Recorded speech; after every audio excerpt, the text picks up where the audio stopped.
turma! A gente tá voltando aqui com a primeira aula de resolução de exercícios, tá certo? E esses exercícios que a gente vai fazer agora, eles estão conforme a nossa primeira aula, tá certo? Nós vamos ter material da CESP, da FGV, tá bom? Aí você pode perguntar, professora, a gente tá sem questão da IBFC nessa primeira resolução. Não se preocupem, com o passar das próximas aulas nós vamos fazer muita questão da IBFC, mas por enquanto eu me ative e preferi que a gente fizesse conforme o material que foi estudado na primeira aula, para a gente ver que a gente está conseguindo assimilar a matéria, para a gente ver que a gente está alcançando o êxito na proposta do avaliador em definir para a gente aquela matéria e a gente conseguir resolver os exercícios que são concernentes àqueles títulos que a gente trabalhou, tá certo? Então, a gente tem aqui o primeiro exercício que eu vou colocar para vocês é uma questão da CESP, tá certo? Como organizadora de prova agora, recente, né? Do ano 2019, do ano corrente, e aí a gente tem acerca dos direitos humanos uma questão que foi extraída da prova de Polícia Rodoviária Federal. A primeira questão pra gente, tá certo? Ela é uma assertiva e ela diz assim: acerca de aspectos da teoria geral dos direitos humanos, da sua afirmação histórica e da sua relação com a responsabilidade do Estado, julgue o próximo item. Todos os direitos humanos foram afirmados em um único momento histórico, certo ou errado? E aí a gente vai, né, para tudo aquilo que a gente viu na aula passada. A gente fez um passeio pelas características dos direitos humanos. E quando a gente foi vendo as características, nós encontramos ali a historicidade. A historicidade, ela traz para a gente que os direitos humanos, eles não são frutos de um fato determinado, isolado, mas da evolução e da transformação do tempo. Então, por isso, nessa assertiva aí, todos os direitos humanos foram afirmados em um único momento histórico, certo ou errado, a gente pode marcar aí convicção errado, com convicção, tá certo, para nossa prova, porque a gente sabe que eles são fruto da evolução do tempo. Eles não se afirmaram num fato isolado, numa data definitiva, mas eles estão sendo construídos ao longo da história.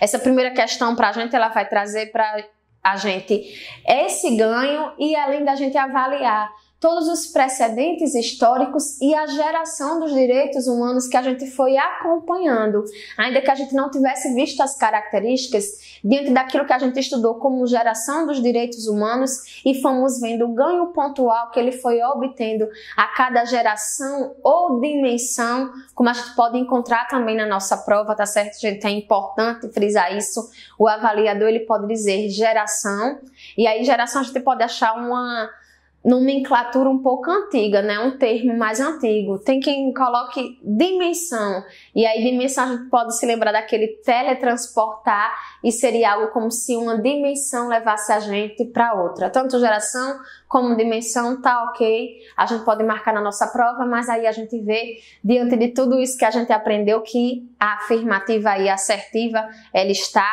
errada. Vamos para a segunda questão, tá certo, gente? Segunda questão da nossa resolução de exercícios, nós temos aí do ano 2018 a banca VUNESP e nós temos a prova de investigador de polícia.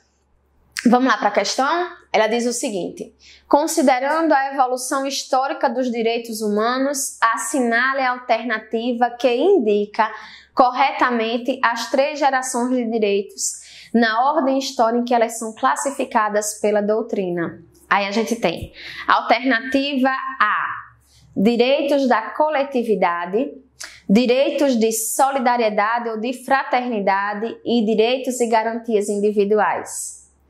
Alternativa B: direitos de liberdade positiva, direitos de liberdade negativa e direitos de solidariedade ou fraternidade.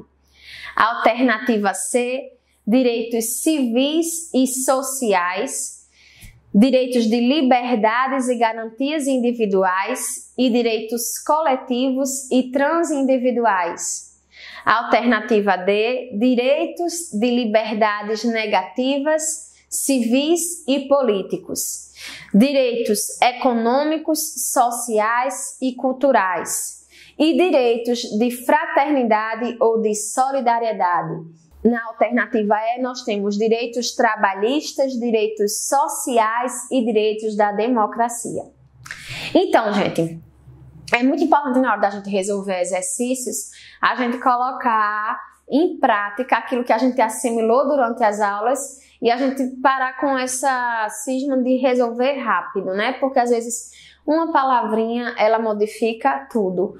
O próprio enunciado, ele traz pra gente, diante daquilo que a gente viu, da evolução das gerações, tá certo? E ele quer que a gente considere aquelas que estão corretamente elencadas conforme foi o caminho da evolução histórica dos direitos fundamentais e humanos. A gente viu aí na alternativa A, direitos da coletividade. Pelo que estudamos, a gente viu na terceira geração o sentimento do pós-guerra, da fraternidade e da solidariedade aflorados e traz para a gente os direitos coletivos, difusos e transindividuais. Então, ele traz aí na primeira assertiva como se fosse direitos de primeira geração. A gente já sabe que a letra A, ela não é a nossa assertiva correta. A letra B traz direitos de liberdade positiva na primeira geração. Se a gente olhar para ali para a aula, a gente vai ver no nosso material, daquilo que ficou bem fixado, que a primeira geração ela é marcada pela não atuação do Estado. A gente queria que o Estado não atuasse e chamávamos aquelas liberdades de liberdades negativas. Eu quero que o Estado não faça, não atue, que ele não intervenha, tá certo? Ela é a geração dos direitos civis e políticos. A geração da liberdade positiva não é a resposta que a gente quer, então vamos caminhando para as outras alternativas. Letra C, direitos civis e sociais. Olha aí, turma, uma palavrinha só, ela já modifica bastante, porque os direitos sociais, eles são os direitos de segunda geração. E aí, civis, aí você vê, civis, é essa aqui que eu vou marcar. Não, gente, calma, vamos ler tudo, né? Vamos para a letra D, aí a gente tem direitos de liberdade negativa, civis e políticos. Tá ok, diante do que a gente viu, mas vamos caminhar para ver se as outras gerações elas estão conforme aquilo que foi estudado. A segunda geração seria a geração dos direitos econômicos, sociais e culturais. Tudo ok, até aí realmente a gente está indo certo. E a última geração, a terceira, seria a da fraternidade e solidariedade. Isso mesmo, acho que a gente encontrou a alternativa da gente correta, a letra D, tá certo, minha gente? Primeira geração, liberdades negativas, direitos civis e políticos. A segunda, direitos sociais, culturais, econômicos. E a terceira, da fraternidade e da solidariedade, ok? O pós-guerra, o documento pra gente, a Declaração Universal dos Direitos Humanos, que a gente vai falar muito aqui. Então, essa é a assertiva. A letra E, ela trazia pra gente como direitos de primeira geração os trabalhistas, sociais e, por último, da democracia. A gente sabe que os direitos trabalhistas eles estão ali na segunda geração, a gente viu, sob a inspiração do Tratado de Versalhes, a Organização Internacional do Trabalho, tá bom? Então, muita pegadinha, mas a gente que está preparado aqui com o cursinho Estou Preparada, a gente vai gabaritar. Mais uma questão para a gente também falando dessa evolução dos direitos humanos, nós temos a terceira questão. Na evolução dos direitos humanos, costumam se classificar geralmente as gerações dos direitos em 3 fases, eras dos direitos. Conforme seu processo evolutivo histórico, assinale a alternativa que representa correta e cronologicamente essa classificação. Direitos civis e políticos. Direitos civis, letra A, direitos políticos e depois direitos fundamentais. Letra B, igualdade, liberdade e fraternidade. Letra C, direitos individuais, direitos coletivos e depois direitos políticos e civis. Letra D, direitos civis e políticos, depois direitos econômicos e sociais e terceiro, direitos difusos. E lá em cima, na alternativa E, nós temos liberdades positivas, liberdades negativas e direitos dos povos. Bem, minha gente, a gente falou agora, né, das gerações dos direitos. Eu repeti para vocês aquelas frasezinhas mais marcantes, né, as palavrinhas que a gente tem que ter na nossa mente quando for avaliar. E diante do que nós vimos aqui nas assertivas, a gente vai encontrar logo a nossa resposta. A letra A, ela traz para a gente direitos civis, mas traria na segunda geração direitos políticos, que também são da primeira geração. Então a gente já desconsidera. Na letra B nós encontramos igualdade, liberdade e fraternidade. E aí a gente vê que é a bandeira da Revolução, né, francesa, que também foi inspirada e inspirou os direitos humanos e fundamentais, mas ainda não é a nossa resposta. Vamos para a letra C, direitos individuais, em segundo, direitos coletivos, mas aí na última ela traz direitos políticos e civis, que são de primeira geração. Uma pegadinha para a gente. Na letra D, nós encontramos direitos civis e políticos, ok. Na segunda geração, direitos econômicos, e a gente viu que são direitos econômicos, sociais e culturais, o de segunda geração ou dimensão. E por último, nós temos os direitos difusos, né? Então, essa é a nossa resposta. Direitos civis e políticos, direitos de primeira geração, econômicos e sociais, ok, segunda geração, e difusos, né? Difusos, coletivos ou transindividuais. São os direitos de terceira geração. Nossa quarta questão, gente, é uma questão adaptada, tá certo? Da de Defensor Público de 2012, CESP. Tá certo? Eu adaptei porque a gente tá vendo as matérias começando agora nessa nossa aula inaugural e por bem decidi que nesses primeiros exercícios a gente ia trabalhar com aquilo que a gente tem estudado aqui juntos, tá certo? Então vamos lá. Na questão 4 nós temos: quanto à afirmação histórica dos direitos humanos, julgue o item a seguir. A Constituição Mexicana de 1917 e a Constituição Alemã, né, de Weimar, de 1919, são o marco da afirmação dos direitos humanos de segunda geração. Bem, gente, como eu estou dizendo para vocês, essa foi uma questão adaptada, tá certo? E eu queria fazer uma consideraçãozinha. Ele traz justamente o marco da afirmação dos direitos humanos de segunda geração, já para que a gente fique na polêmica.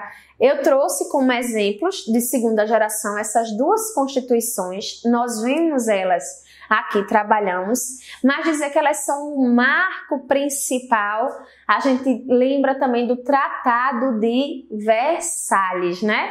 Elas são exemplos desse direito de segunda geração, e aí eu até consertaria, a gente colocaria, são um dos marcos de afirmação dos direitos humanos de segunda geração, e elas são sim, tá certo?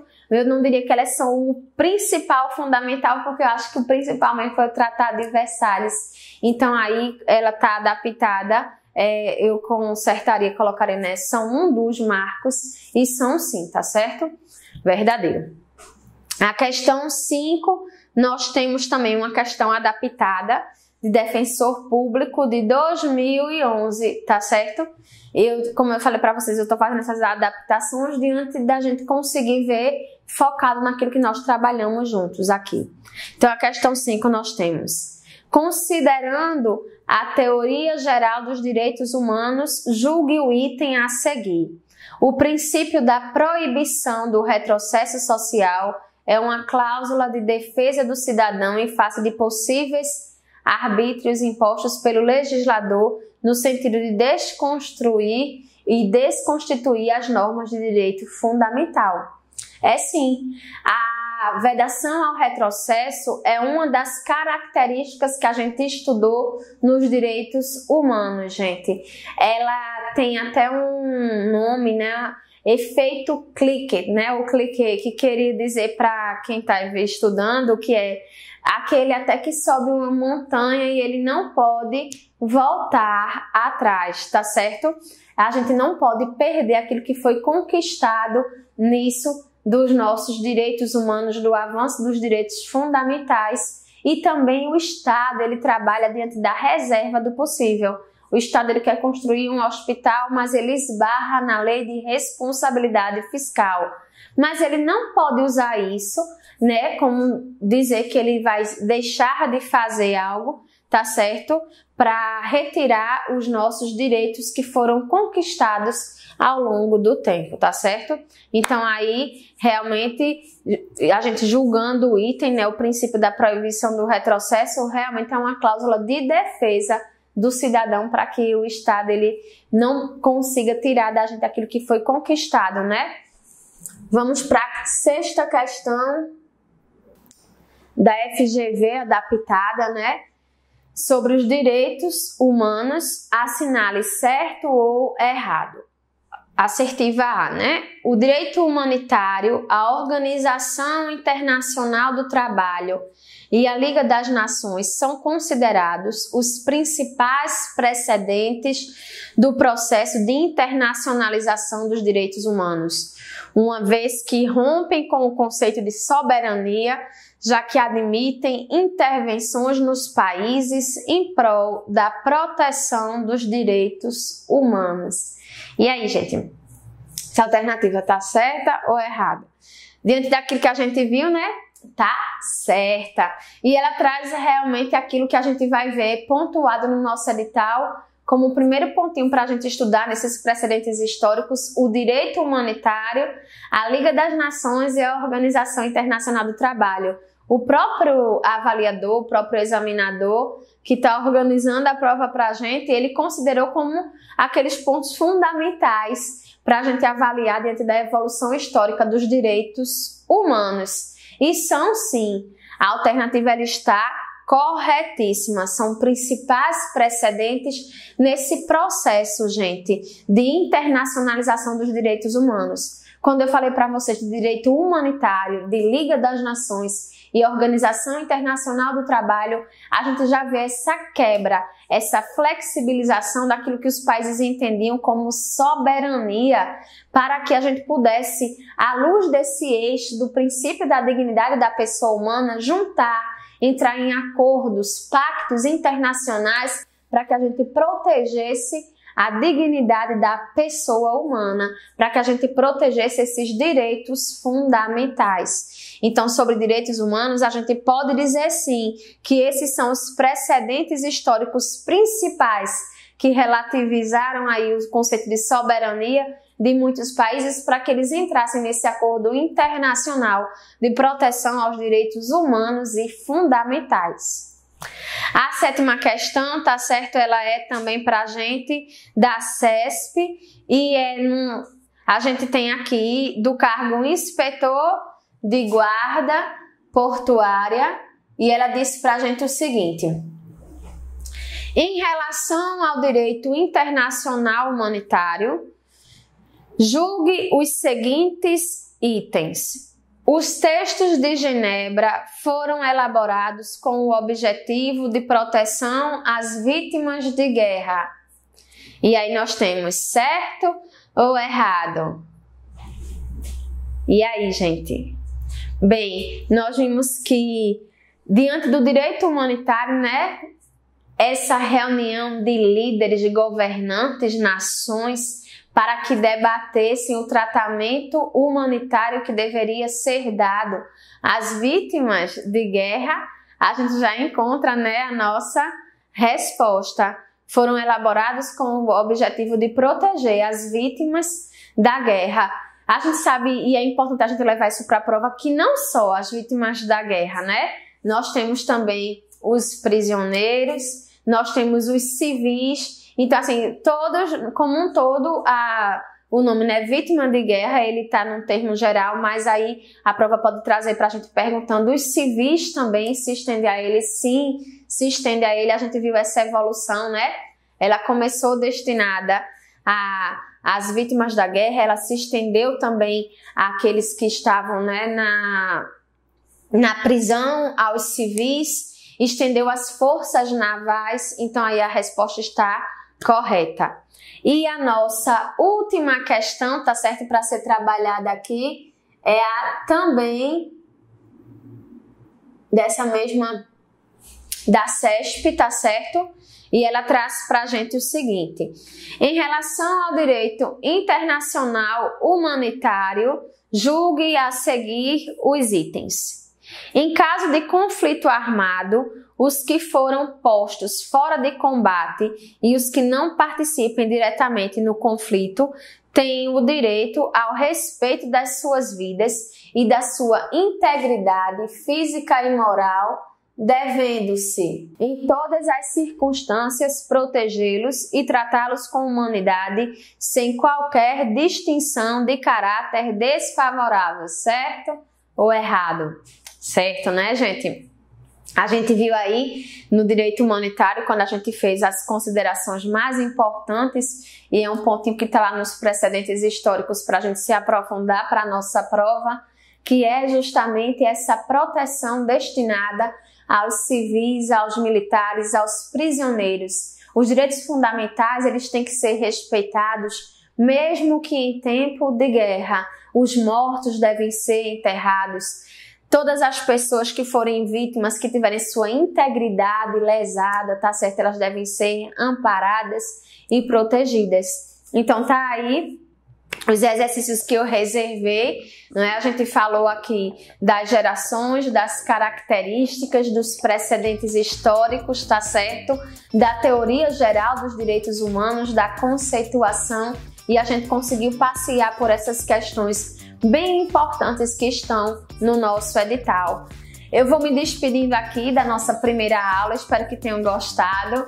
Eu me apresentei rapidamente, meu nome é Dolores, né? Eu tenho experiência com a banca IBFC, graças a Deus, proveitosa. Espero que vocês também tenham. A gente está com a matéria de direitos humanos e a IBFC ela tem cobrado muito letra de lei, então a gente vai focar, a gente vai conseguir esgotar, tá certo? Todos os pontinhos ali do edital, vamos resolver exercícios, tenham um caderno com as anotações principais, revisem, foquem, não é nada impossível, nós vamos passar juntas, estamos preparados e quando a prova chegar, a gente vai gabaritar. Espero que tenham gostado da aula, até a nossa próxima aula e fiquem com Deus e estudem bastante, eu quero ver o nome de vocês na lista de aprovados. Beijão!